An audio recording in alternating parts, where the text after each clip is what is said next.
siis see tuli mu füüsilisse kehasse. Mul oli nii sellised müstilised terviseprobleemid. Kuni ühel hetkel nad läksid lihtsalt nii äärmuslikuks. Ja siis ma läksingi selliseks, et sellest teooriast, et ma kogu loen ja midagi sellega ei tee otseselt. Ja siis ma mõtlesin, et ma ei saa enam niimoodi. Ma pean leidma nagu ikkagi mingi reaalse rakendusliku poole ka sellel. See kõrgem vaade ongi see koht, kus sa oled võimeline inimestele kuidagi nagu tänutundega suhtuma ka nendes isegi, kes põhjustasid su elus valu mingis mõttes. Et inimesed kogu peale tagasi ja seda on võib-olla nördinud või isegi pahased enda peale. Ma olen õppinud seda elus, et suhtu endasse nagu esimesena, vaata, see ongi see enesearmastus. Enesesse suhtu esimesena hästi. No kui sa see on seesama, see populaarne people pleasing sõna, kui sa hakkad sellest välja tulema ja enda piire hoidma, enda piirid on nagu hästi oluline teema, siis sa nagu, sul on nagu lihtsam tegeleda nende lapsetoa asjadega, sa näed neid. Vaata, öeldakse, et sellest teadvustamisest on juba algab, mõnikord piisab teadvustamisest isegi. Et ma kujundan nagu iseennast, ma kujundan nagu keskkonda, ma kujundan nagu kogu oma elu. Ja ma lähtun mingitest tegelikult sarnastest printsiipidest.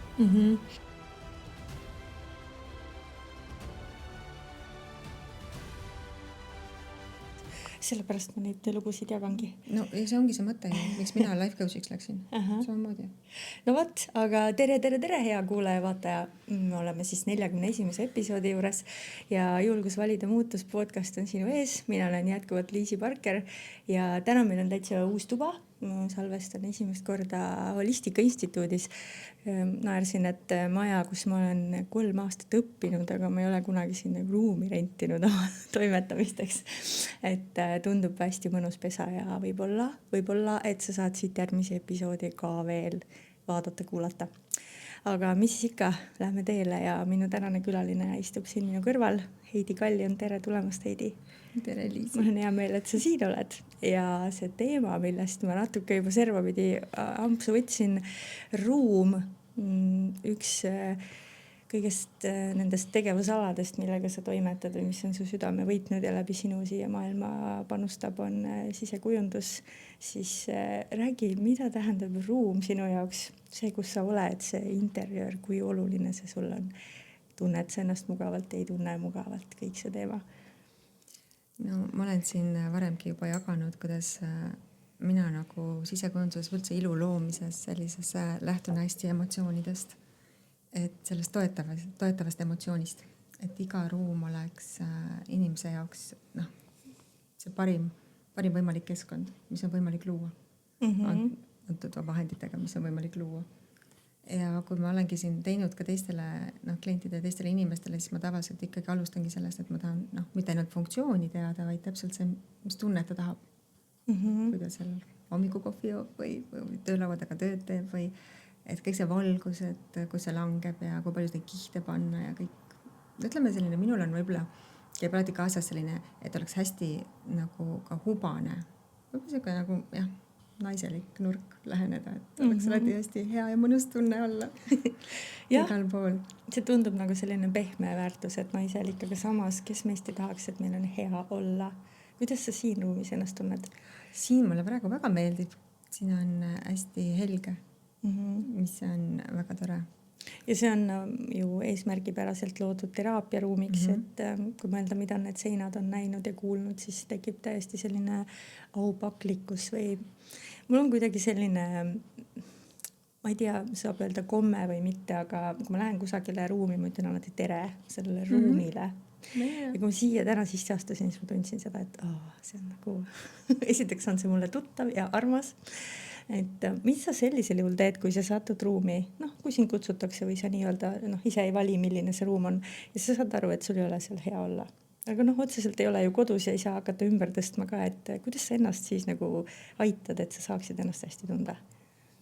No ma olen selles mõttes sinuga hästi päri ja päris sarnane. Ma nagu kipun ka nagu teadlikkust andma nagu vaata esemetele, mida ei peeta nagu tavaliselt elusaks. Minu jaoks on nagu ka kõik energeetiline, kõik on energia.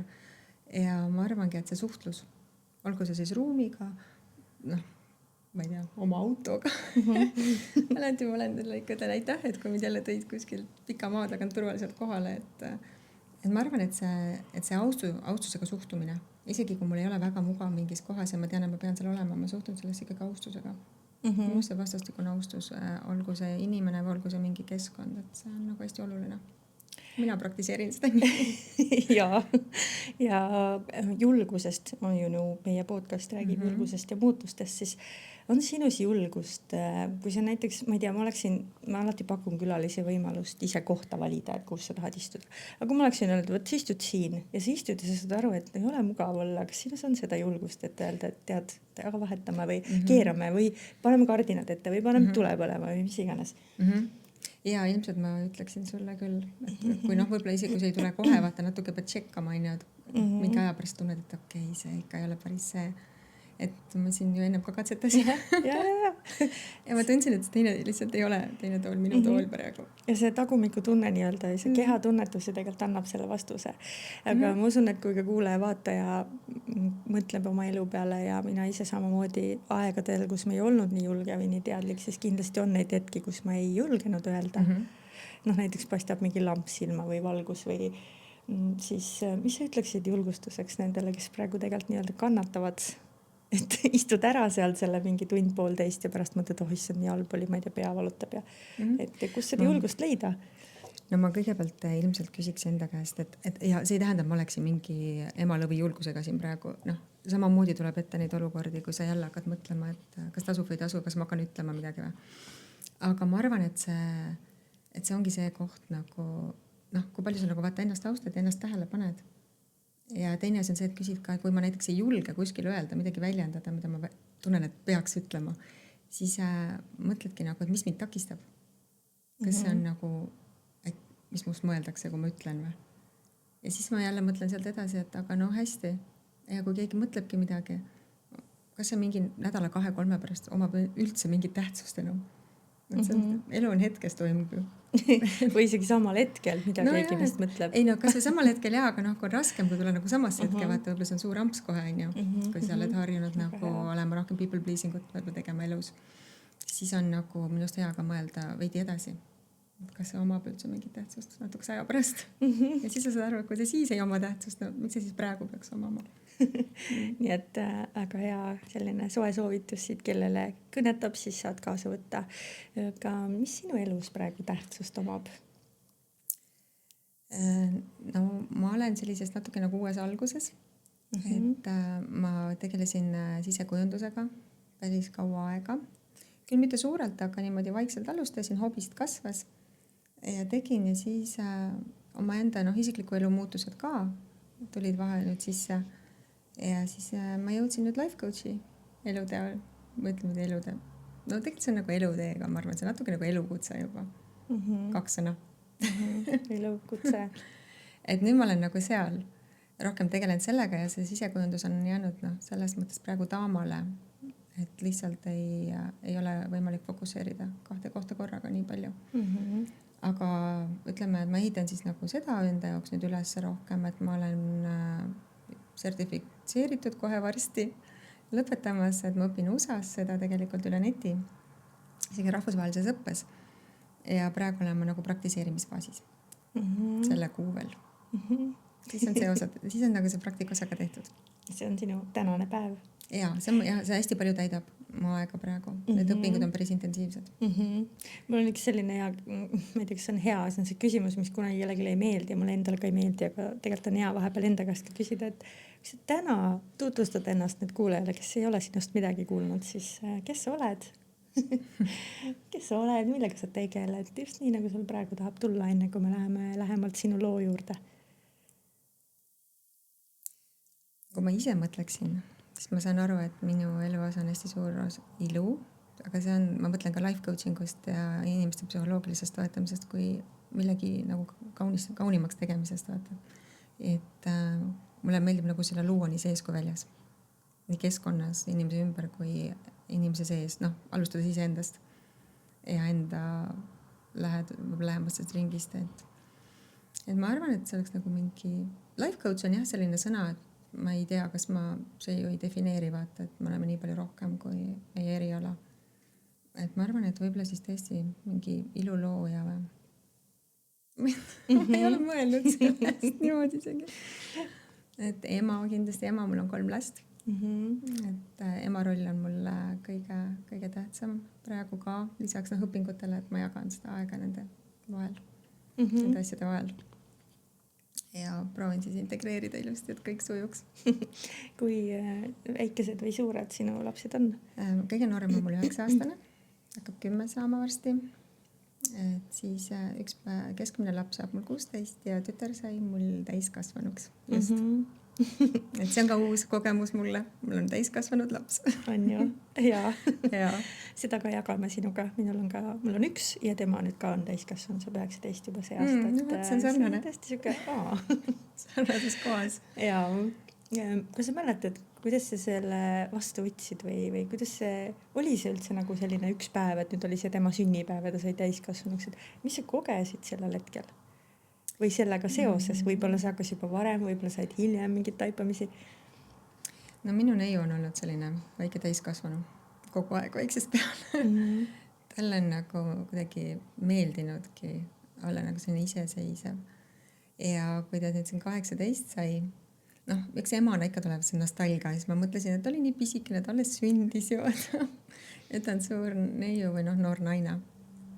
Aga minu meelest oli päris tore vaadata, kuidas ta ise nagu, sellest oli natuke selline koomikat meile ka, et ma olen nüüd 18, et mul on sünnipäev, ma olen nüüd täiskasvanu ja siis järgmine päev mõtleb, kõik on samamoodi.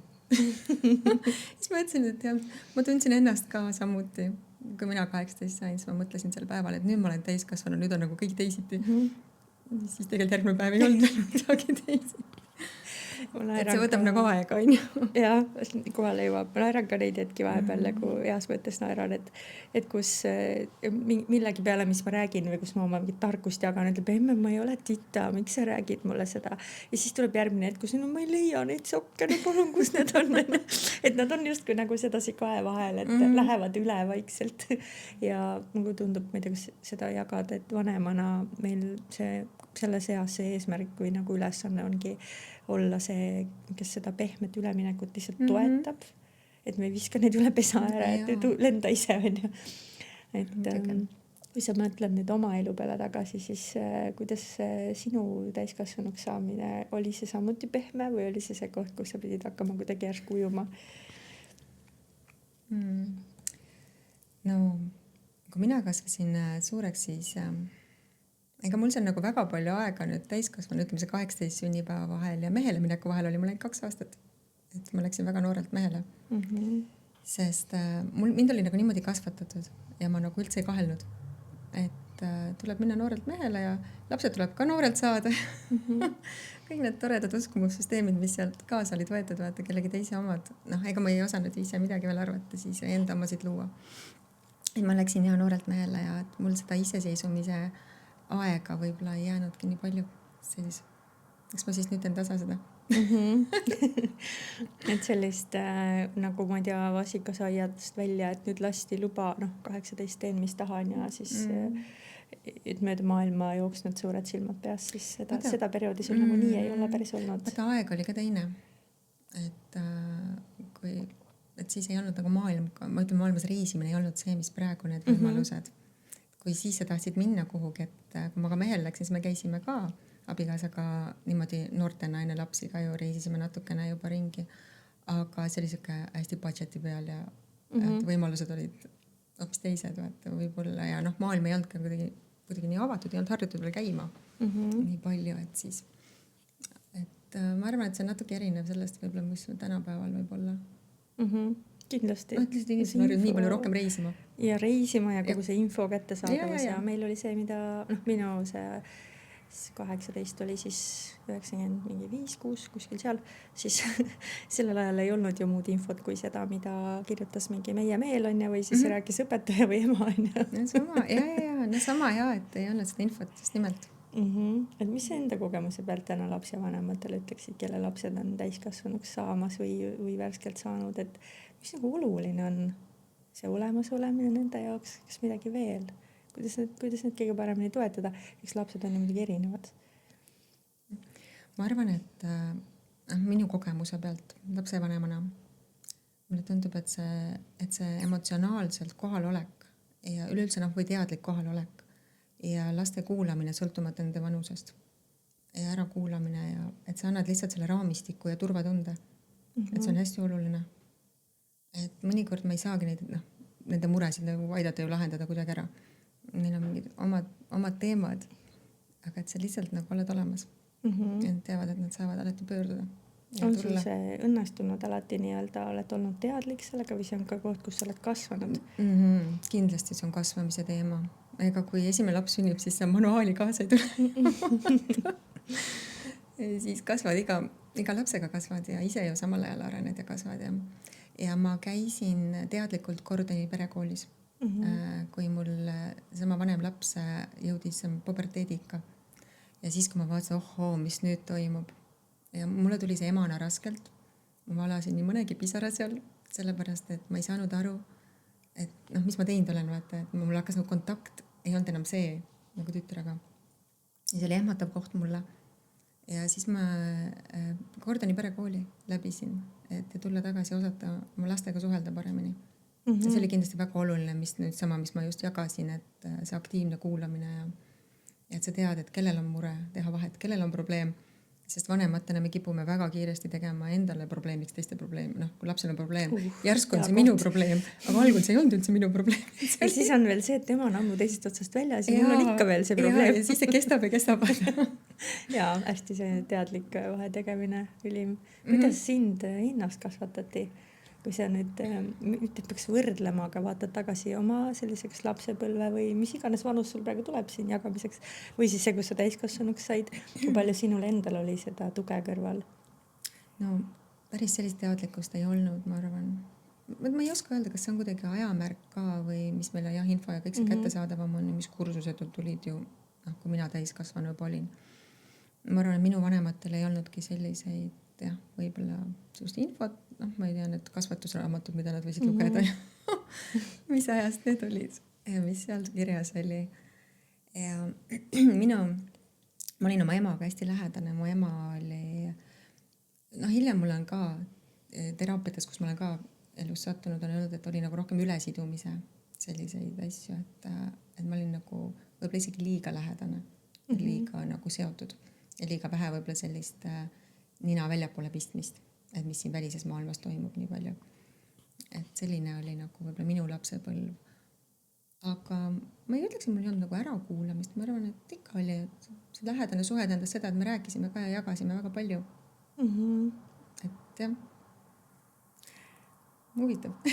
Mis on see, mille poolest su ema võib-olla kõige rohkem on sulle nagu ka täna inspiratsiooniks, kui sa vaatad selle oma lapsepõlve noorusaja peale, et mis on see, mida nagu, seda ma õppisin temalt või selle inspiratsiooni ma sain temalt.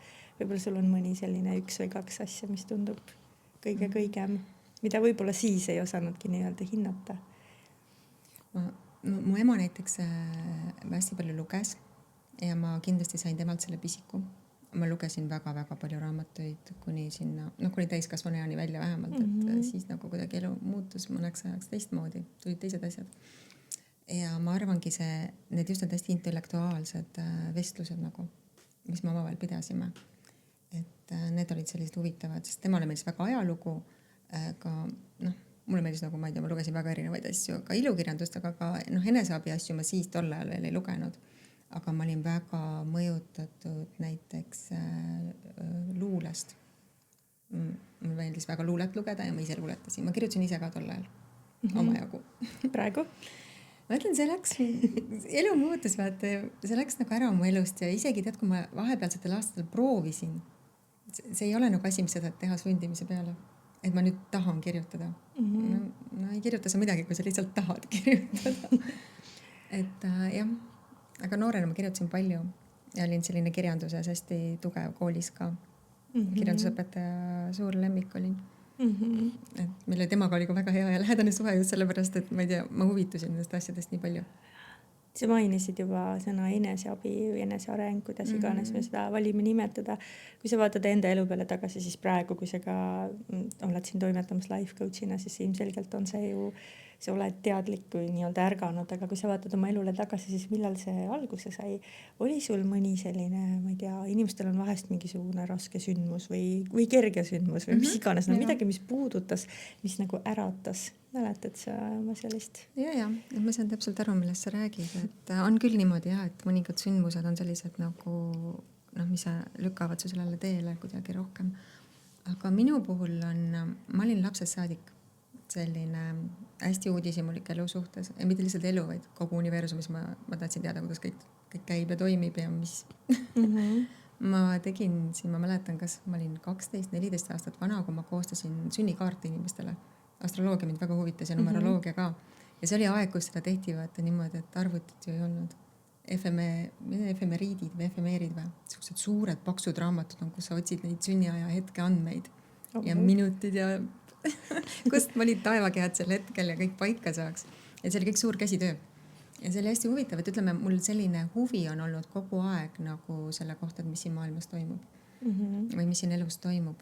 Aga ja selles mõttes on sul nagu kõhutunne õige, et kui mu isa suri, siis algas see nagu kuidagi kiirendatud enesearengusse minek, sest ju me hakkame mõtlema siis nendest elu ja surma teemadest võib-olla rohkem ja siis ma ahmitsesin muidugi nii palju seda sisse, et mingil hetkel ma mõtlesin, ma ei tea, mis mind enam täpselt huvitabki vaata, sest kõik oli nii põnev. Ja ma lugesin palju, ma tegin kursuseid erinevaid asju läbi ja mis sul sellised eredamad võib-olla keegi inspireeris või mõni kanal, mis tundus hästi, et said sealt hästi palju? Ma algul lugesin lihtsalt, siis oli juba internetist saada asju. Mindvalley alustas. Ma olin Mindvalley student nagu, ma ei tea, kui algusest, aga ikka päris ammu. Siis ma võtsin seal erinevaid programme läbi, õppisin. Ja ütleme üks selline, kord mul olid siis ka väiksed lapsed sel ajal. Siis ma lugesin ka selliseid igasuguseid, kuidas neid nagu ka energeetiliselt toetada ja siis ma õppisin aurade kohta ja tšakratest ja siis ma harjutasin aurade nägemist ja siis ma hakkasin neid nägema, mis oli kindlasti väga põnev asi, sest ma ei arvanud, et see võimalik on. Et jah, et see oli hästi huvitav ja mediteerima õppisin. Ja see on läinud niimoodi siis nagu teekonnana edasi? Ma arvan küll jah, et võib-olla ma tõmbasin natuke seda hoogu maha, sest esimesed aastad olid, vaata kõik oli kuidagi nii uus ja huvitav ja ma ahmisin liiga palju sisse seda. Teooriat hästi palju. Hästi palju teooriat ja just. Siis kuidas sa tunned täna ennast selles vallas, et kas sa oled sa endaga heas kontaktis või sa oled pigem veel otsimas ja siin oli ühtegi hinnangut, et kuidagi peab olema, vaid kuidas sul täna on? Ma arvan, et elu ongi tee ja areng. Ja ma arvan, me areneme selle viimase hingetõmbeni välja. Aga kindlasti see teadlikkus hästi palju muutunud. Ja minu enda teekonnal oli niimoodi, et lihtsalt olid asjad, mis nagu suunavad sind elus.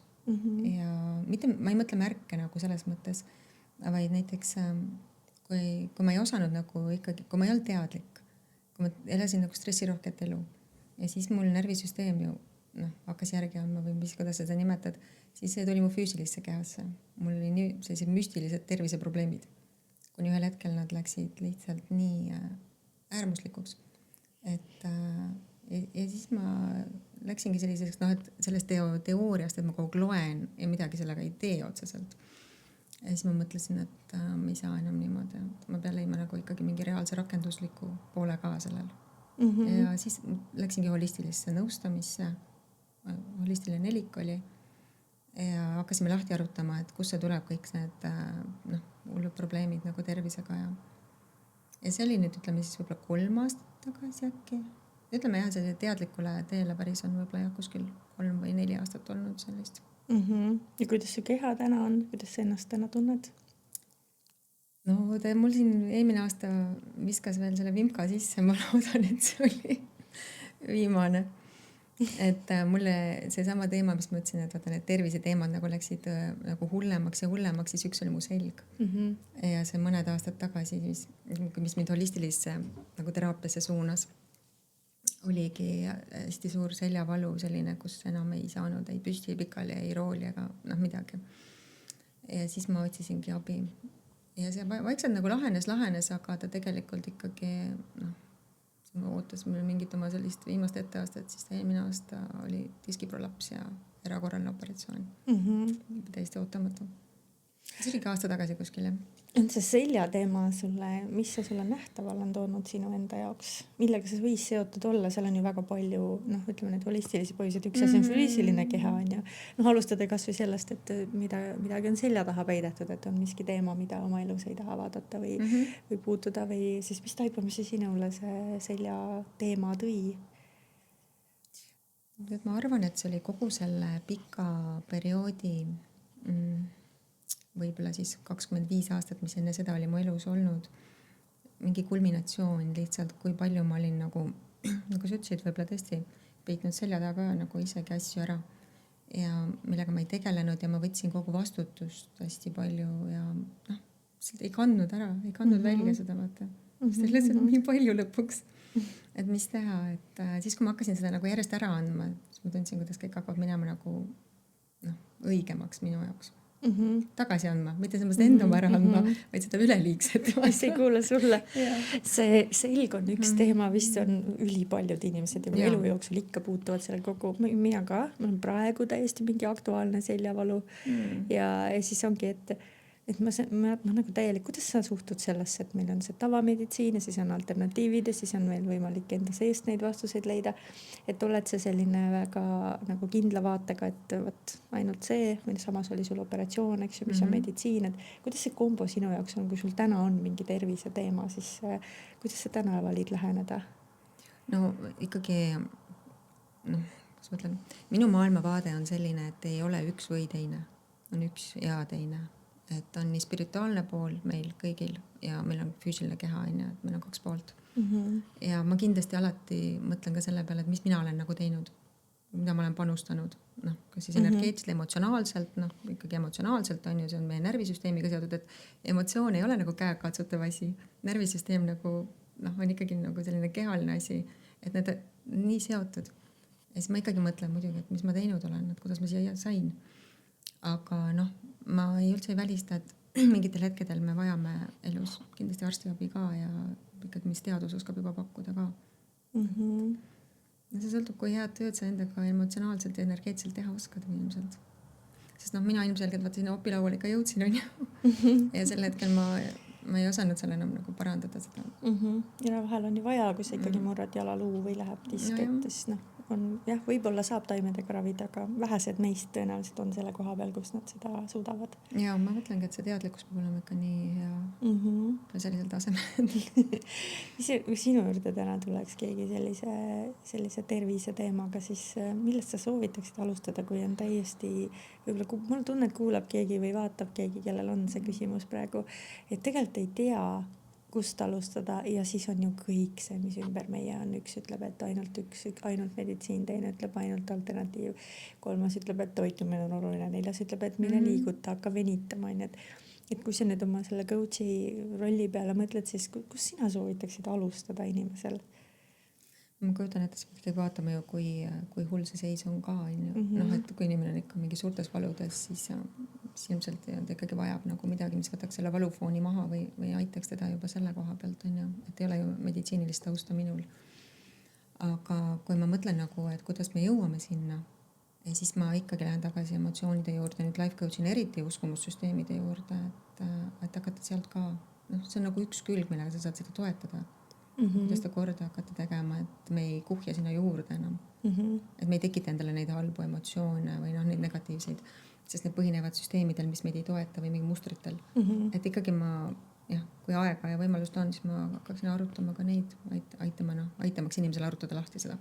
Me oleme sageli nii autopiloodi peal, eriti kes veel ei ole võib-olla väga heas kontaktis endaga, siis mis need esimesed sammud võiks olla? Sest on ju tore öelda, et nüüd ma ei tea, vaata, et ei oleks negatiivsed emotsioone või et oleks rohkem positiivsed.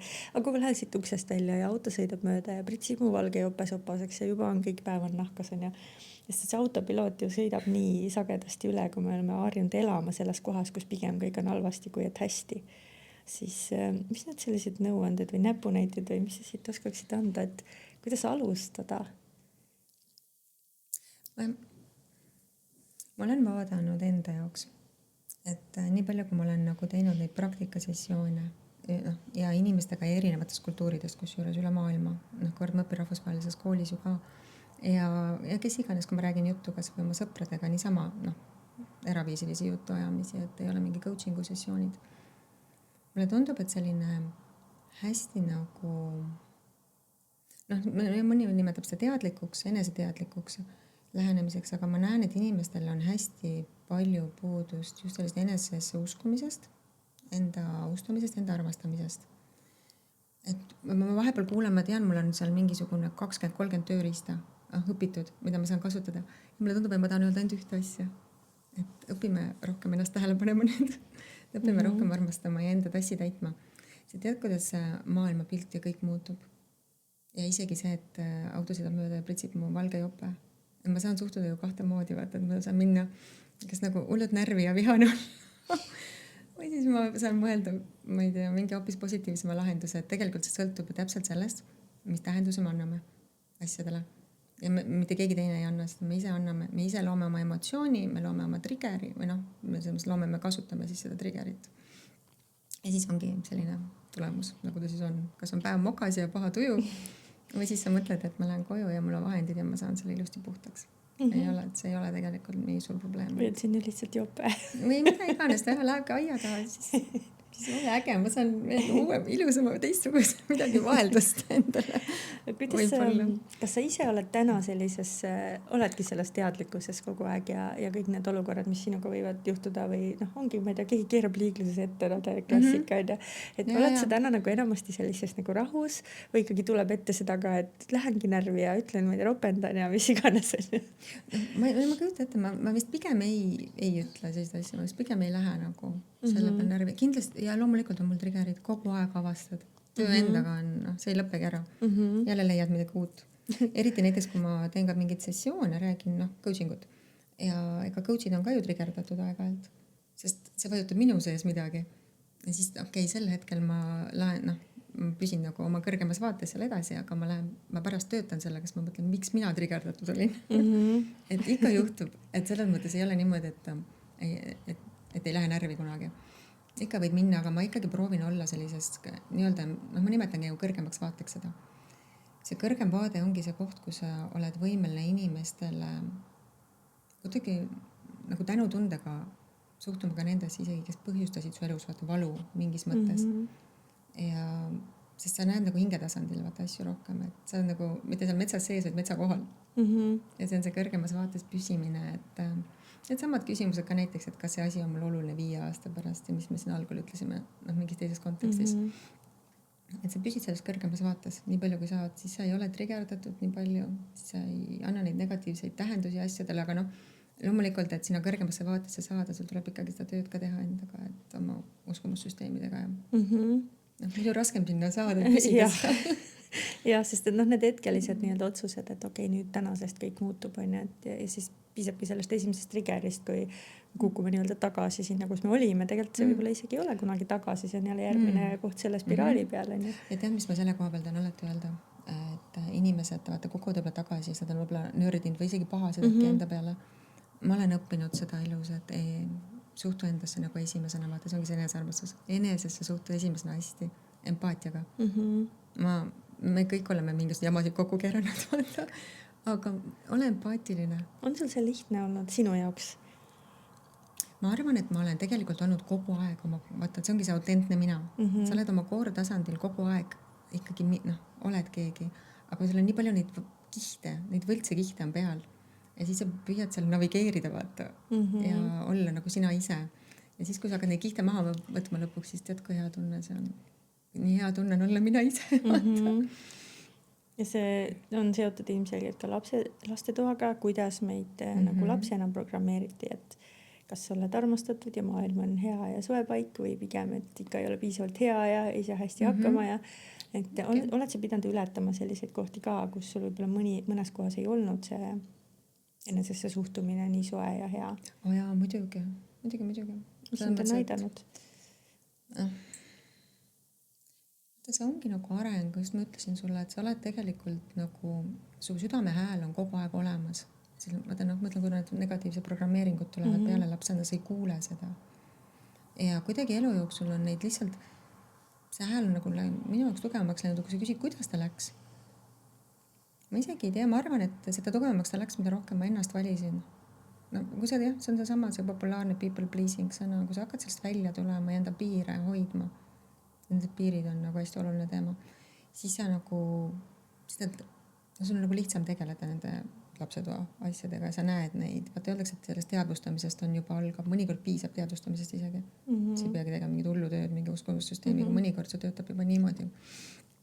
Et minu lapsepõlvest edasi ja ütleme teismeiga ja 20-ndad, mul oli väga raske selle maailmaga hakkama saada, sest ma olen hästi emotsionaalne inimene. Mul on nagu, tol ajal ma nagu ei osanud neid reguleerida kaasa, nagu Ameerika mäed käisin. hästi õnnelik või nagu meeletult õnnetamata. Ja nii raske oli hakkama saada. Ja siis ma mõtlesin, kui mäletan, et see oli see nagu ohvri koht veel, et why me, et miks mul nii raske on, et miks just minul on nii raske. Ja siis sa oled selle, siis sa toidad seda. Isegi mitte ei süüdista teisi, aga lihtsalt ei saa aru, kuidas ma siin olen, miks ma sellest välja ei saa. Aga see tuleb nagu, ma arvan, see endas areng ja valik, et ma valingi ennast, ma valin õppida, ma valin areneda, ma valin aru saada, mis toimub. Ja siis ta läheb. Inimesed on sageli hädas nii-öelda just lähedaste suhetega. Lähisuhe ja küll paarisuhe, sa saad tegelikult valida, et läheme lahku, olema koos, mis iganes, aga näiteks just see perekond, kus on vanemad, õed, vennad, kus on sageli selliseid toksilisi olukordi. Kuidas see piiride kehtestamine seal sinu kogemuses üldse võimalik on? Osa ütleb, et ma ei saagi, et see on ju minu ema, kus ma siis jätan ja muidu on ju lihtne öelda, et ära siis suhtle nii palju või, aga just nende lähisuhetega inimestel on sageli raske ennast kehtestada, piire seada. On küll. Ja ma siin pead raputsen vahepeal, sest ma tuttav teema. Et väga tuttav teema on see oma piiridest üle laskmine. Et aga tead, ma arvan, et mõtlengi, et kuidas see minu jaoks algas. Ma ei oska öelda, et mul oleks on mingi moment, kus ma sain aru, et vot need on piirid. See on lihtsalt see sisehääl, mida rohkem sa ise endasse panustad ja ise ennast kuuled, seda kergem on hoida ja sa hakkad märkama ja lõpuks su süda põhimõtteliselt ei lase. Ütleme, ma lasen kellelegi oma piiri, aga mu süda ütleb ja mu keha hakkab ütlema, mul on paha olla. Ma olen nagu pahast tujust, sellepärast ma tean, et ma lasin üle piiri, enda piiri tulla. Ja see, mida rohkem sa ennast nagu austad ja hindad ja väärtustad, seda kindlam on, et sa lihtsalt lähed ja ütled lõpuks, et see ei sobi. Aga kuidas sa ütled? Näiteks emale, näiteks õele, kuule, ei sobi. Aga niimoodi ütledki mina. Kommunikatsioon, mis seal oluline on? Eks see olegi see mina vormis on ju rääkimine, et inimesed ei tunneks, et keegi neid ründab või süüdistab, on ju. Et see ongi, sa ütled, mis mina piirid tähendab ju seda, et ma ütlen ju, mis mulle sobib ja mis mulle ei sobi siin elus. Ja sa annadki sellest teada. Ja et ma ei saa jätkata, et sellisel tasandil suhtlust, et kui see niimoodi jätkub, siis ma võtan, ja peab olema jah, ma arvan, see variandid ka siis, et kas ma võtan aega, kas ma suhtlen vähem, et hoida nagu iseennast emotsionaalselt, et sa annadki teada sellest. Mis sa arvad, mis see kõige suurem hirm on inimestel, miks seda ei minda tegema? See, et sa peadki tegema seda A, B või C. Aha, on ju. Lihtne on, isegi mitte lihtne, ütleme, kui piiripanek võib olla natuke see isegi lihtsam, siis minu meelest see, et hirm hoiab tagasi, et aga mõtle, kui see teine pool ei aktsepteeri seda piiri, siis ma peangi seisma oma sõnade taga ja siis ma peangi tegema kas selle pausi suhtlusesse või ja võt see on hirmutav koht või võib-olla. Et siis on vaja jääda enda sõnadele kindlaks. On seal ka hirmu kaotada võib-olla neid inimesi oma elust? Absoluutselt. Kui palju sa oma elus seda oled kogenud, et sa muutud, ma ei tea, jälle järgmisesse isiksusse siin kehastuses ja siis kaovad ära mingid sõbrad ja võib-olla mingid pereliikmed ja...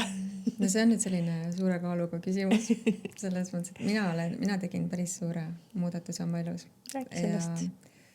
Ja ma tulin välja, soovisin lahutust 25 aasta pikkusest abielust, sest minu piirid ei jäänud seal paika, vaata. Ja ma ütlesin lõpuks, et ma ei ole nõus seda rohkem tegema, et panustasin nii palju, kui sain. Ja siis ma lõpuks ütlesin, et ma ikkagi nagu astun välja sellest. Ja sellega koos läks minu elust isegi mitmed inimesed.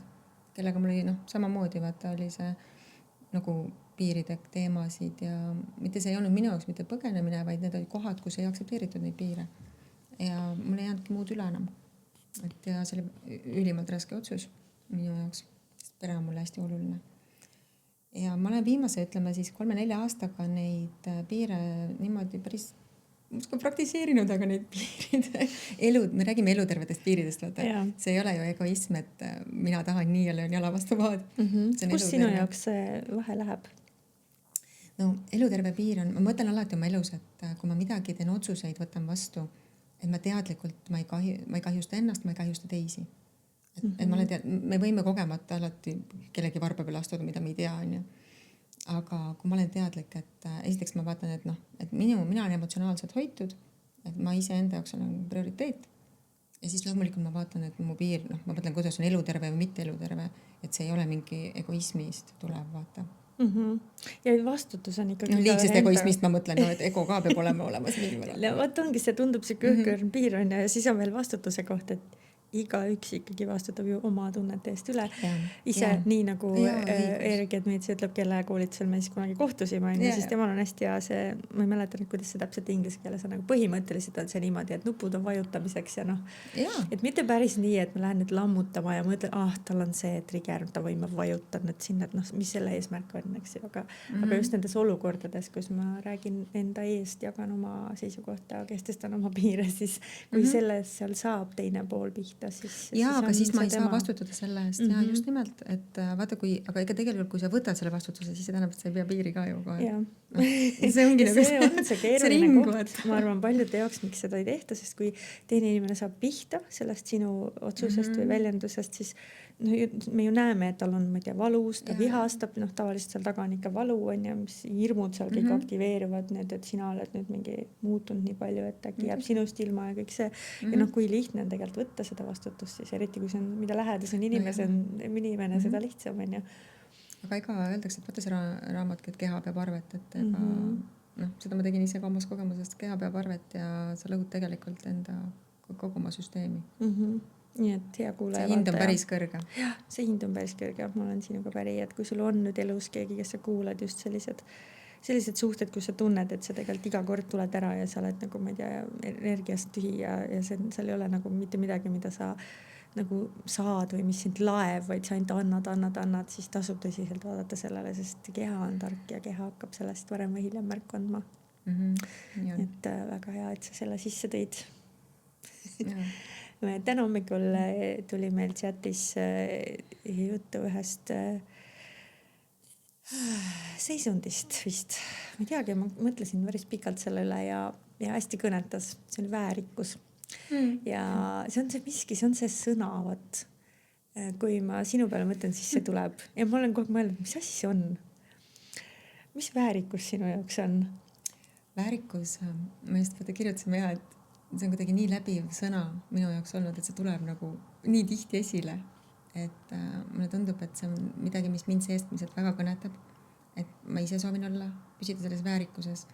Väärikas ongi nagu, kui sa ei tee tegusid, kui sa ei ütle nagu asju, mis on vastu su enda südame tunnistust nagu ja see on kõik see asi kokku, et ma võtan vastutuse oma asjadest, ma julgesin teha, ma julgesin öelda, ma julgen vastutada. Ma püsin nagu, ma võtan nagu kõik väärikalt vastu, vaata, mis ma olen ise loonud. Et lõin ma midagi ilusat või lõin ma mingi jama, aga ma võtan selle vastu ja ma ei põgene kuhugi ja kõik sellised asjad. Ja et kindlasti ma ei loobi mingisuguseid hinnanguid kuskile suunas, et ma tean, see väärikus on kuidagi siuke nagu selline sisemine kompass, et kui mingid asjad või olukorrad tulevad vastu ja me otsustame ööpäeva jooksul nii palju asju, siis sa tunned ära nagu, mis on nagu väärikas tegu teha, väärikas otsus, mis arvestab enda heaoluga, teiste heaoluga ja kõik see vastutuse võtmine või siis sa saad aru, kui sa lähed nagu selle vastu. Kui sa lased nagu sealt nööri alt läbi. Ja. Sest ma kuidagi, kui mõtlen enda peale, siis minu selline loomus on nagu ma olen sageli ka ülevoolav ja nagu võib öelda, et lapselik, mitte lapsik, aga lapselik, just see nagu selline rõõm ja hull, ma võin lapsikult ka tegelikult käituda, noh, see on need kohad, kus ma ei ole kohal, aga just selline nagu hullamine, möllamine, ma ei tea, mingi lollitamine, on ju. Et kuidas see läheb väärikusega kokku? Saab seda teha väärikalt? Jaa, loomulikult. Ega väärikus ei tähenda, et sa oled mingi äjakas või hall pea või ja siis sa oled nüüd ära teeninud selle väärika. Ja. Sest see sõna kuidagi on minu jaoks olnud selline tähendus nagu juures, et ta on nagu siis see vana ja väärikas või noh, kuidagi nii öeldakse, et seal on nagu mingisugune pühadus või selline, noh, sellega ei mängita, vaata. Ma arvan, et võib-olla siis ongi aeg see ka ümber siis ja just kaasajastada. See on nagu asju, kui sa teed asju nagu austusega, vaata. Me just rääkisime siin, et austan ennast, austan teisi, austan ruumi, austan see mängu, mida ma mängin seal lapsemeelselt. Noh, sa saad olla kohal alati. Ja see on ilmselt ka valida oma ellu, noh, kas või ma ei tea, õpinguid, elukohta, kõike ka sellele ju kohaselt. Räägi sellest, mida sa õpid, sest sa õpidki, oled lõpetamas life coach'i õpet, eks ju, ja sa ei õpi Eestis ja see on täitsa teistmoodi tõenäoliselt, sest et noh, mis nagu üldiselt coaching, eks ju, on ju see ruum, kus me hoiame ruumi ja küsime neid küsimusi, et kas selles ma ei tea, mis sa selle kohta ütled, liin või õpetus või kus sa õpid, et mis seal veel on, kas on kuidagi teistsugune, kas sa annad näiteks nõu, kui inimene tuleb sinu juurde sessioonile, et mis seal sinu kombos on, kui nüüd keegi kuulab ja tunneb sind ära ja tahab tulla su juurde, siis mis sa oma sessioonidel teed? Mina nagu, ma õpin muidu USA-s IMI integrationis, mis tähendab emotion ehk nagu emotsioonid, mind ja energy. Et nende 3 integratsioon meis kõigis, et oleks siis tunded, mõistus ja meie energia oleks integreeritud, ehk siis alignment, nagu joondume oma päris minaga nagu hästi. Mis tähendabki seda, et me tunneme ennast hästi, kui me ennast ei tunne hästi, siis me ei ole joondunud ilmselt, kuskilt on midagi joondumisest väljas. Ja kui inimene tuleb minu juurde, siis kogu minu ütleme selline toe mõte on leida üles need samad mittekandvad mustrid. Need uskumussüsteemid, mis ei toeta, mis loovadki siis need emotsioonid ja mille järgi me siis saame tegelikult ju tulemused. Et me lähme sinna nii juurde kui saame, aga see ei tähenda traumatööd, et traumasid lahti niimoodi naljalt ei aruta. See ei tähenda seda, et uskumussüsteemi juurde saab minna, selles mõttes väga, ilma et inimene oleks selles mõttes mingi traumeeritud, ma pean nüüd traumasse tagasi minema, ei pea. Et on juhuseid, kus võib-olla on see oluline vajalik, aga pigem me tegeleme sellega, mis see uskumussüsteem, mis on näiteks erinevad kogemused elus ja sealhulgas ka võib-olla lapsepõlves kogetud traumaatilised asjad on, nad on lihtsalt loonud selle süsteemi ja me tegeleme sellega, mis istub seal peal, ehk selle süsteemi, uskumussüsteemiga. Ja ma ei õpeta selles mõttes kedagi, et ma ei anna nõu ja ei ütle, et mina arvan, et sa pead tegema nii. Ma annan inimesele tööriistad, millega ta saab ise minna ja tegeleda sellega. Sest ega ma ei arva, et omast kogemusest ka, et teraapia toas võib toimuda selline väike nagu nihe või nagu teele lükkamine, et vaata, aga mitte töö ei toimu, töö toimub kusagil teraapiate vahel, vaata. Töö on see, mis inimene ikkagi ise teeb endaga. Et mina saan toetada, vaata. Jaa, kuidas sa jõudsid selleni? Kus see tuli see tunne või mõte minna, et nüüd just õppima life coach'iks ja just USA-sse?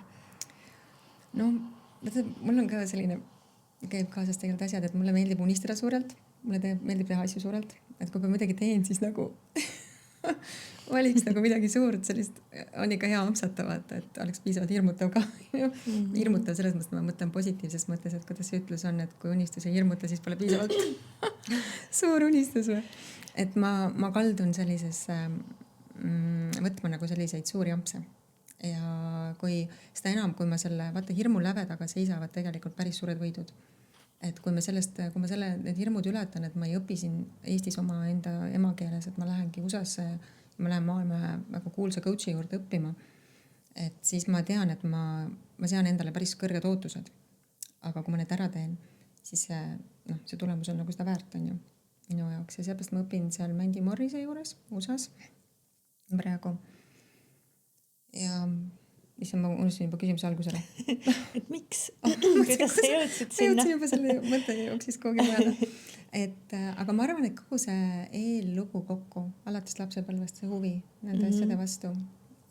Ja mingi sisemine kutse on, et ma arvan, et ma saan midagi kui ma saan midagi teha kellegi teise heaks lisaks endale, siis see on nagu nii motiveeriv ja see on nagu nii oluline, et isegi see ei pea olema palju inimesi, see võib olla isegi üks inimene maailmas, kes tunneb, et ta natukene midagi oli abi, siis ma mõtlen ka tõesti juba, et vau. Et sa oled tegemas selles mõttes praegu siis, kui võib seda nii nimetada, karjäärimuudatust sisekujundajast life coach'iks ja kui sa neid kahte ilu juba sa oled korduvalt maininud, see on oluline, see on sinu jaoks ühendav nende jaoks on ja siis kuidas sa nagu neid kahte nagu näed, et on nad totaalselt erinevad asjad, et teed sa praegu suurt pööret või on seal tegelikult mingid seosed sinu jaoks? Jaa, minu jaoks on täiesti seotud. Vaata, mina näen maailma hästi holistiliselt ja hästi nagu, mul jookseb seda inglise keelt sisse aeg-ajalt, et see oneness nagu üks olek, vaata. See ongi see, mis mul lasebki näha inimesi ka kõrgemas vaates hingetasandil, sest ma tunnen seda üks olekut, vaata. Ja samamoodi kõik see minu see armastus ilu loomise vastu, et ega tegelikult see ei ole ju ainult ilu on siuke mõiste, see on tegelikult harmoonia või heaolu tunde, heaolu koha loomine. Ja ma arvan, et see käib nii sees kui väljas, et kui ma tahan teha näiteks coachingule mingit ruumi, mingi füüsilist ruumi, siis ma kujutan ette juba oma peas igasugust asju, ma tean, milline ma soovin, et see oleks nagu maksimaalselt toetav. Ja kõik need energiad, mis sinna sisse saaks kuidagi nagu hea oleks põimida või heaolu energiat. Ja minu visioon, siuke pikem visioon, mida ma praegu veel ei avalikusta, on ka seotud tegelikult kõik selle ka selle kujundustööga ka tegelikult. Et ma kujundan nagu iseennast, ma kujundan nagu keskkonda, ma kujundan nagu kogu oma elu. Ja ma lähtun mingitest tegelikult sarnastest printsiipidest. Et sinu puhul ei ole see lugu, et sul sai, ma ei tea, eelmisest isu täis ja rohkem ei taha ja nüüd lähed võtad uue, vaid et see on ikkagi olemas. See tuli nii loomulikult, et eelmisel suvel, ega mul ei olnud suur plaani, et ma aasta jooksul alustan life coaching õpinguid vaata või midagi, et ma sattusin lihtsalt nägema Mändit kuskil ja ta kutsus nagu sellisesse tutvustavasse mingise workshopi. Ma olin seal ära need päevad, kuulasin seda ja mõtlesin, et see on minu asi. Miks tema, neid coach'e ja õpetajaid on ju nii palju, tema räägib hästi manifesteerimisest vist, eks ju? Ja seda teeb ka, jah. Et mis temas see oli, et võt, see on minu õpetaja, sinna tahan minna? Seda on nii raske näppu peale panna. Ilmselt see mingi energia töötab, sest vaata, isegi see manifesteerimisest ma võib-olla algul nii palju tema puhul ei teadnudki, et ta on andnud raamatu välja sellest. Ma pigem teadsin nagu, et ta põhineb hästi tingimusteta armastusel. Et tema fenomen on, et ta on kuidagi mõjub, et tal on nagu see embodiment, ehk siis ta nagu kehastabki kogu oma olemusega, et isegi kui ta ei tee suud lahti ja ta on inimesega ruumis, et ta väidab, et see juba aitab inimesel nagu shiftida paremasse energiasse. Et see tähendab, et sa kannad seda energiat juba, seda toetavat ja armastavat energiat. Ma arvan, et see on see, mis tema puhul nagu mõjutab inimesi ja mõjutas ilmselt mind ka. Ma just tahtsin küsida, et kuhu edasi ja siis ütlesid, et seda ma ei avalda. Aga ma tean ikkagi natukene, et sul on üks põnev esinemine ees. See jah. Räägi sellest ka. Räägi see lugu ära, kuidas see kõik lõhi ja kus see pihta hakkas? See on alati hea küsimus minu arust. Kus see algas? Siis ma mõtlen oma elu peale, aga võib-olla see hakkas siis, kui ma sündisin, aga võib-olla hakkas enne seda. Kui sa seda lugu nüüd vaatad, et sa lähed päriselt lavale, siis kus see lugu pihta hakkas? See on ka hästi omapärane, sest vaata, kui ma sattusin 2024, tuli Erik Edmiits Eestisse, oli jälle siin käimas, tegi mingi workshopi pisikese, sellise väikse ühepäevase ja rääkis sellest, see oligi nagu avalikust esinemisest. Ja ma juba siis tegelikult teadsin, et ma tahan seda nagu teha. Hirm oli hullult suur, hirm lava peal olla või avalikult rääkida. Nagu Erik ütleb, et tegelikult me väga paljud kardavad ju seda, aga me lihtsalt oleme unustanud, et me oskame seda.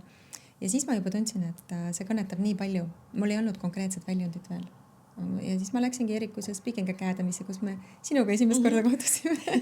See oli 2024 sügis ja novembris. Olin ma siis Tallinnas, tegin läbi Erik Edmiitsi Speaking Academy selle kursuse nagu ja sealt tuli siis kuidagi üks asi vist teiseni ja siis mind kutsutigi sinna esinema rahvusvaheline selline konverentsi korraldaja, kes tegeleb nagu woman empowerment, naisliikumine või selliseks naistele pühendatud on see. Ja nad korraldavad üle maailma neid konverentse aastas, ma arvan 5 tükki võib-olla kuskil. ja nüüd on märtsikuus, neil tuleb Pariisis selline 6-päevane lausa selline nagu konkleiv ja siis nad kutsusid mind sinna rääkima. Kas sa said teada ka, miks on või miks nad kutsusid sind? Nad ikkagi leidsidki mu sellega kuidagi seoses selle Speaking Academy'ga, et keegi teine õpilane, kes seal õppis või see inimene, tema nagu juba on olnud seal esinenud ja nad tema kaudu kuidagi jõudsid siis ka. No kui lihtsalt see jah, sul tuli. Ma arvan, et seal Speaking Academy'l olles mul tuli algul see jah väga kiiresti, sest vaata siis sa oled sellest, ma tean, mis ma teen. Siis sa oled selles energiapoos sees väga hästi veel. Ja siis ma ütlesin algul jah niimoodi, et ma pidin tegelikult aasta tagasi me Pariisis juba rääkima. Aga siis tuli mul see erakorraline seljaopp vahetult enne seda juhtus, et siis jäi ära ja lükkus nagu edasi. Et jah, eks mul on olnud siin aega ennast koguda ja stressata ja sest ikkagi see on avalik esinemine ja see ei ole emakeeles, vaata. Kui palju sulle lavaaega seal eraldatakse? 30 minutit. Et seda nagu oma jagu. Ja mis teema see on, millest sa räägid? Ma räägingi nagu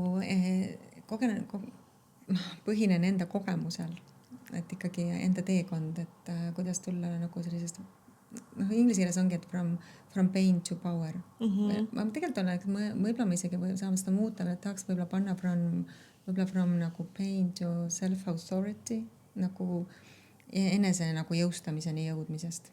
Et see lugu, kuidas on võimalik tulla nagu. Plaanid sa jagada oma kogemust või tuleb see pigem selline õpetav, ma ei tea, mis moodi sa seda esinemist praegu nii palju, kui sa oled ettevalmistanud või mõelnud, siis enda jaoks kõige olulisem on see sama sõna jälle, et see tuleks väärikas. Ma esindaksin väärikalt kõike seda, millesse ma usun.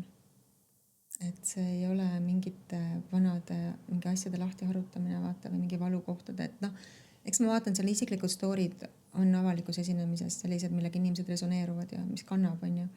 Et ma veel lihvin seda oma kõne struktuuri. Aga ma kindlasti tahaksin olla alati võimalikult nagu väärikas kohas püsida. Mis veel käib seda laadi alavaniku esinemise juurde sinu jaoks? On seal, ma ei tea, võib-olla sul juba rätsepad töös, kes õmblevad su esinemusküstüümi. Kui palju sa ise nagu pead oluliseks seda visuaali, mis nagu välja paistab veel? Kõige olulisem ikka see, kuidas sa oled ja mis sa räägid, aga mis veel sinu jaoks tähtis on? Ja sul on täiesti õigus. See on ju kõik üks kokku.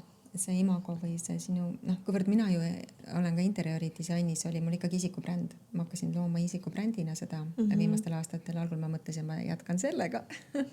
Ja see on samamoodi ka see, et ma arvan, et kõik, mis ma teen, et ta oleks ikkagi nagu esindaks mind. See on minu vaatenurk elule, see on minu kogemus elust, et millega iganes ma siis tegelen. Ja selles mõttes ma arvan, see välimus ja riietus ja kõik need asjad on nagu oluline osa sellest. Ja, et selles mõttes tegelen küll mõttes sellega praegu, ei ole kostüümõmbluses veel, natuke paanitsen juba, et appi, ma olen nii hiljaks. Aga tegelikult kõiki loob ilmselgelt nagu parimal viisil. Mis sinu see selline agenda veel on sellega, et sa lähed sinna esinema, et see on tohutu võimalus tulla nähtavale, paista silma. On sul seal, võib-olla sa ei ole mõelnud sellele, aga mul tunnet võib-olla natuke oled, et saada uusi kliente või koostöid või saada võib-olla kutseid kusagile rahvusvahelistesse podcastidesse, et mis sa seal nagu seda siis ütlesid, et sul meeldib suurelt unistada? Ja mulle meeldib küll suurelt unistada küll, aga nagu sa just ütlesid natuke hetk tagasi ka, et vaata, et kuidas asjad ise loovad. Ma olen olnud nagu päris selline ülemõtleja ja tahtnud, et asjad lähevadki. Mul on plaan. Ei lähe need alati nii. Et selles mõttes mul on kindlasti mingisugused soovid ja õiged märksõnad, et rahvusvahelisi kontakte võib sealt tulla. Ja seal on Q&A, küsimuste vastuste osa. Seal on intervjuude andmine mingi ajakirjandusele, prantsuse ajakirjandusele läheb see siis. Need ei pruugi olla mingi väga suure kuulajaskonnaga võib-olla, ma ei tea, võib-olla on, et need ajakirjad, et nad võivad olla üpris spetsiifilised. Aga ikkagi seal kindlasti tuleb meediakajastust ka ja seda kõike. Et ikka arvestan, et sellised asjad seal on mängus. Kas me saame seda kuidagi vaadata ka? On seal online versioon ka olemas? Ma arvan, minu meelest oli küll. Ja, Pariisi. Märtsi alguses Pariisi. Et minu meelest aasta tagasi, kui oli ka Pariisis, et ikkagi neil on äkki need Facebookis võib-olla isegi olid laivid. ma kindla peale ei ütle. Me paneme siia, otsime nii palju infot, kui praegu on ja siis paneme siia YouTube'i ja Spotify'sse siis teksti osasse sisse, siis vähemalt selle... Ürituse info vaata võib-olla, et kus on ja nii. No põnev, ma olen täiega elevil ja rõõmus sinu üle, sest et see on nii huvitav koht minu jaoks olnud ka avalik esinemine, et mina sattusin, ma tegin tegelikult Speaking Academy läbi siis 1 aasta varem ja siis, kui me sinuga kohtusime, siis ma olin juba tiimis ja mul ei olnud endal üldse sellist, ma olen ennast tundnud alati hästi nagu kas laval või online'is, et polnud nagu teemat selle avaliku esinemisega, aga ma läksin sinna siis lõpuks, sest need lihtsalt mu abikaasa niimoodi lihtsalt nagu please võta, see on nii äge lihtsalt. Ja siis ma läksin nagu sellepärast, et vaatame. Ja seal on ju käinud tegelikult palju rahvast läbi, need toimuvad Eestis väga mitmed, on toimunud väljaspool ja on neid, kes on sellega midagi teinud just selles otseses võtmes, kes ongi läinud sealt lavale ja teinud sellest endale karjääri, kes on hakanud õpetama avalikku esinemist. Osa kasutab töös ja osa on neid nagu mina praegu, kes ei ole sellega väga palju tegelikult teinud. Ja ma tegelikult tunnen seda kutset, ma täiega tahan sinna lavadele. Et sellepärast ma elan sulle ka nagu täiega kaasa, et nii kihvt võimalus. Väga põnev. Just see eneseloo jagamine. Et miks ma küsisin ka sinu käest, et kas sa plaanid nagu õpetada või midagi kuidagi, sest kõne võib ju olla mitut viisi on ja siis ma tunnen ka hästi kutset sellele, et seda oma lugu ja oma kogemust jagada just inspiratsiooniks. See ei pea maailma muutma, aga kui see puudutab kas ühte inimest, siis just nimelt. Ma olen täpselt sinuga ühel lainel selles. Et mis sa nendele inimestele ütleksid, kes siin istuvad ja kuulavad ja mõtlevad, et teie tegelikult tahaks ka teiega jagada, aga ei julge. Ma olen niimoodi nii poolt kui poolt, et selles mõttes, et täpselt ma resoneerun Eeriku ütleb, et vaata, et meie lugu on jagamiseks, meie lood on jagamiseks, sest mitte kunagi ei tea, mis asi, mis nüanss võib kedagi aidata. Edasi mingis kohas, kus ta lihtsalt natuke on stuck on ju. Et you never know. Ja minu meelest kas Eeriku või vist oli juttu sellest või äkki isegi Harri seda interpreteeris, et see on nagu isegi mõnes mõttes nagu lubamatu, kui sa ei jaga. Ma ei mõtle, kuskil mul jäi see mingist sotsmeediast hiljuti kõrva või silma. Ja, et kui sa hoiad endale ja kui sa tegelikult saaks potentsiaalselt kedagi kuskil aidata edasi ja sa lihtsalt ei tee seda, siis on natuke nagu isekas akt. See on natuke läheb äärmusesse, aga see võib olla selline väike pushi, et julgedage jagada asju ja täpselt oma mugavuse piiri järgi ei pea jagama kõike ju. Vaata kui põnev, et praegu viskasin pilgu arvutile ja meie kaamera on teinud zoom out'i meile. Me olime enne lähemal. Et see on selline tunne, et sa rääkisid enne sellest kõrgemast vaatest. Ja, me oleme kõrgemast vaatest. Ja kuule vaata, sul on võimalus meid nüüd ka siis kaugemalt vaadata. Kui keegi pilti vaatab. Mis täna su silma särama paneb? Mis on selline, ma ei tea, võib-olla teema või küsimus või millele sa tahad väga vastust leida või mis sütitab või mille peale sa lähed, seda ma kuulan, seda ma loen?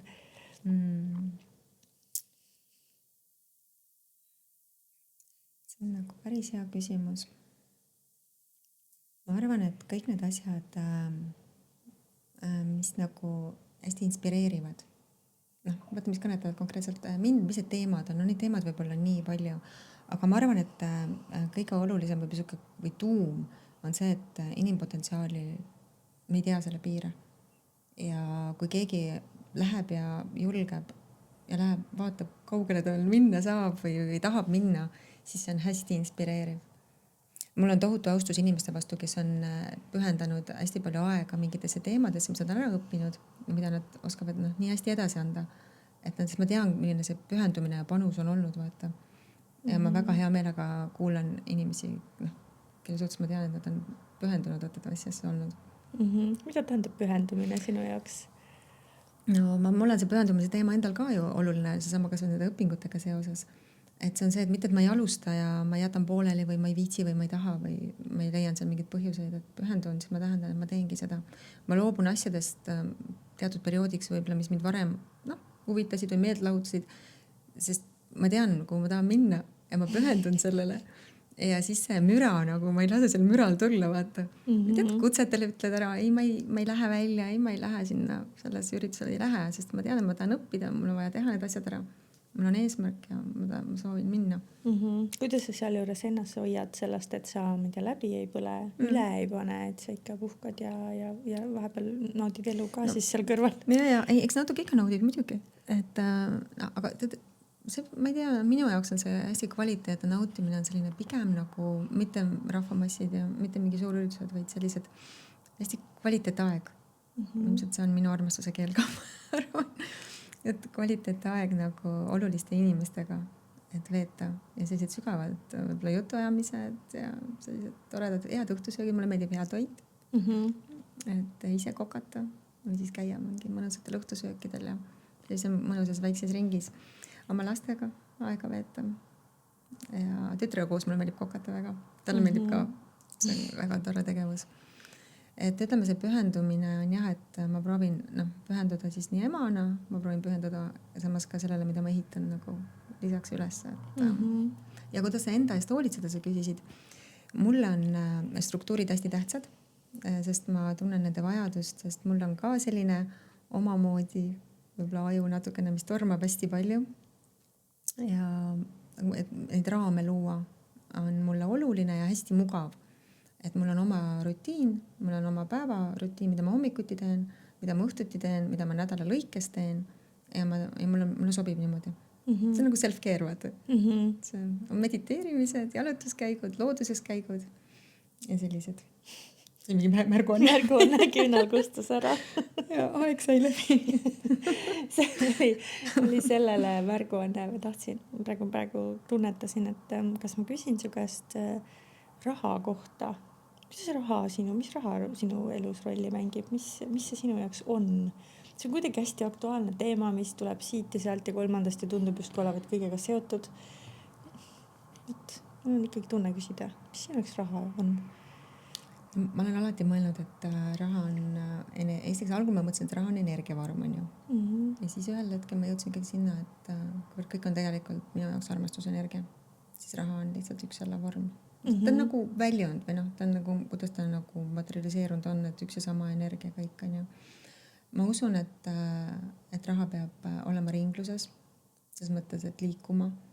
Ma olen alati suhtunud rahasse tänutundega. Kui ma raha välja käin, siis ma alati tänan raha ja et tal oleks jälle tore ja hea tagasi tulla.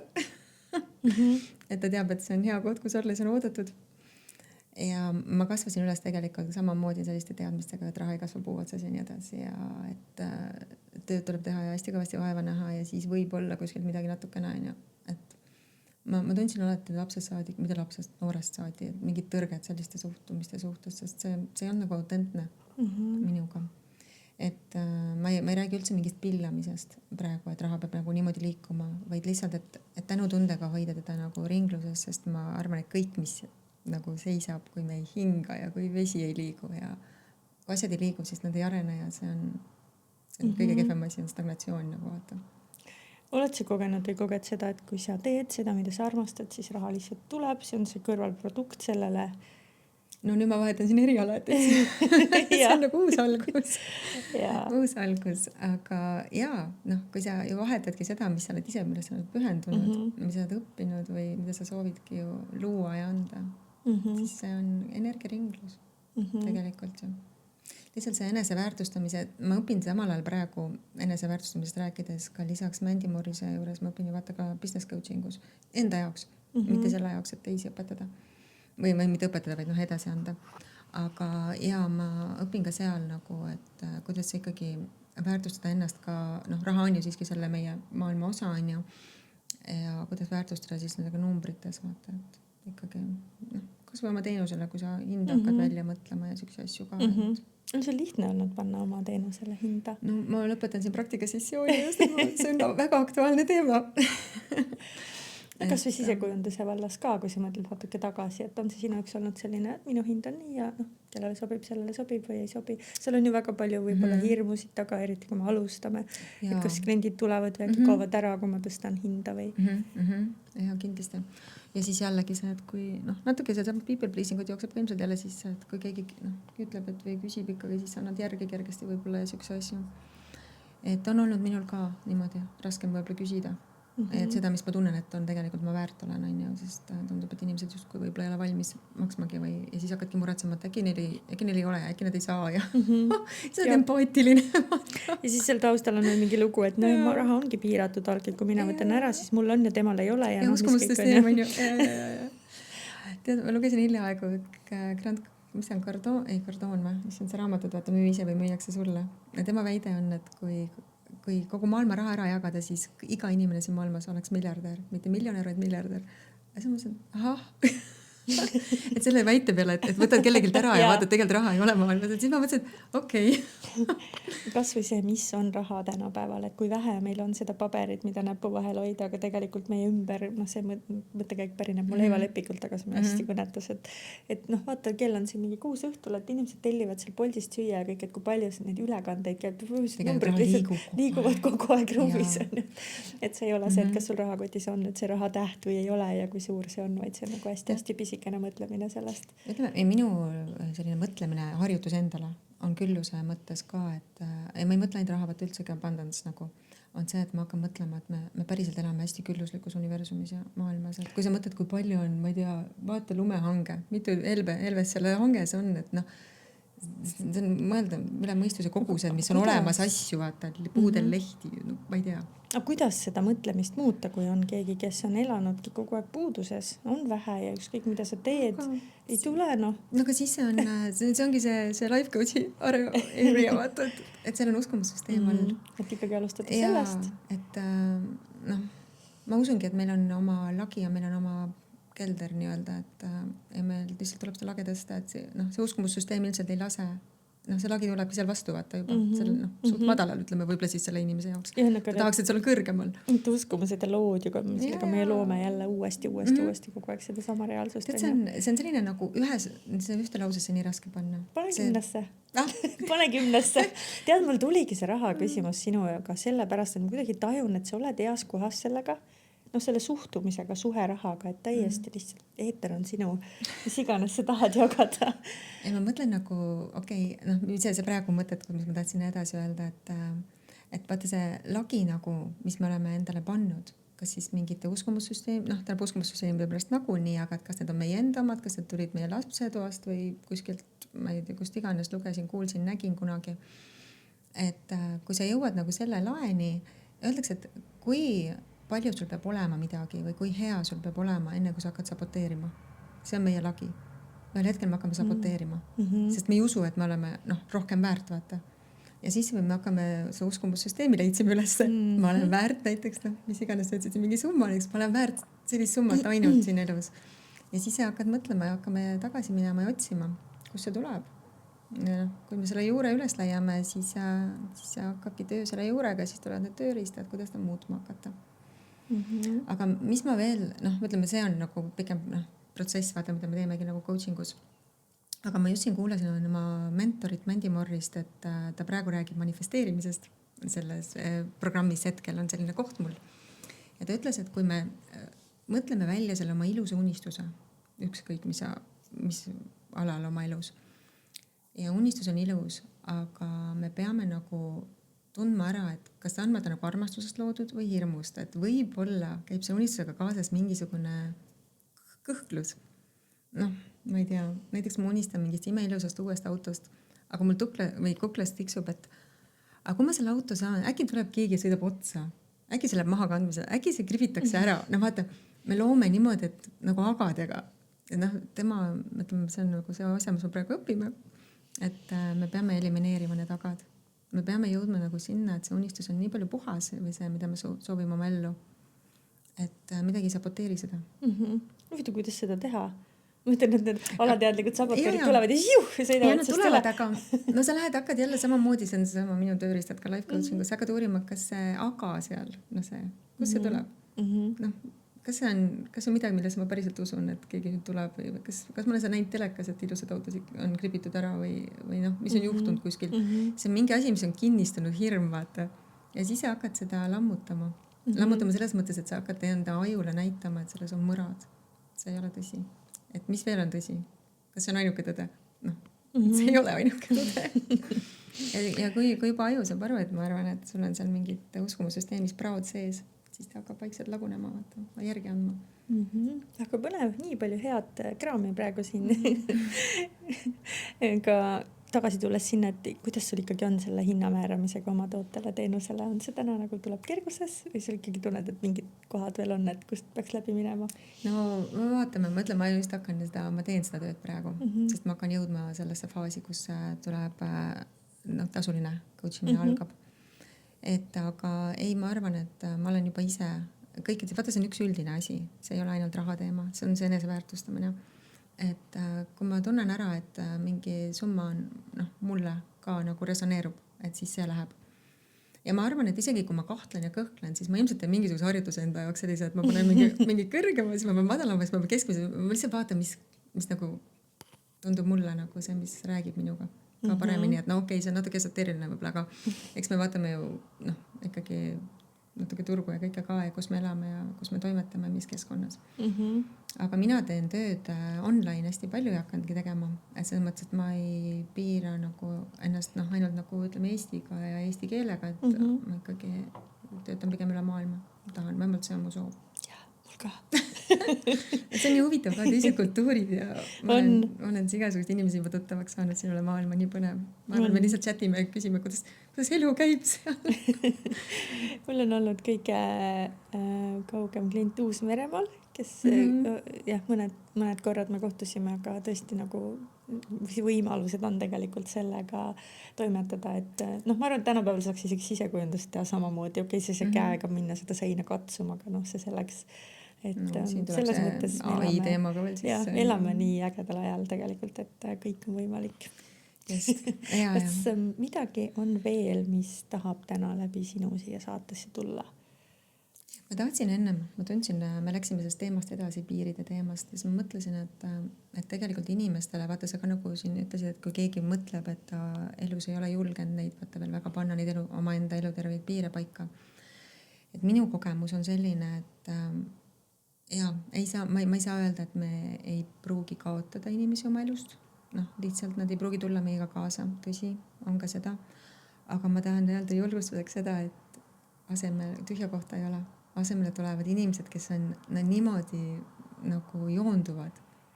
Ja ma olen kohanud viimastel aastatel tõesti imelisi inimesi. Ja mõned on isegi inimesed, keda ma varem tundsin, aga nad olid mu nagu kuidagi energia väljast nagu eemal ja nad tulevad tagasi ja see on nagu tõesti teine kvaliteet.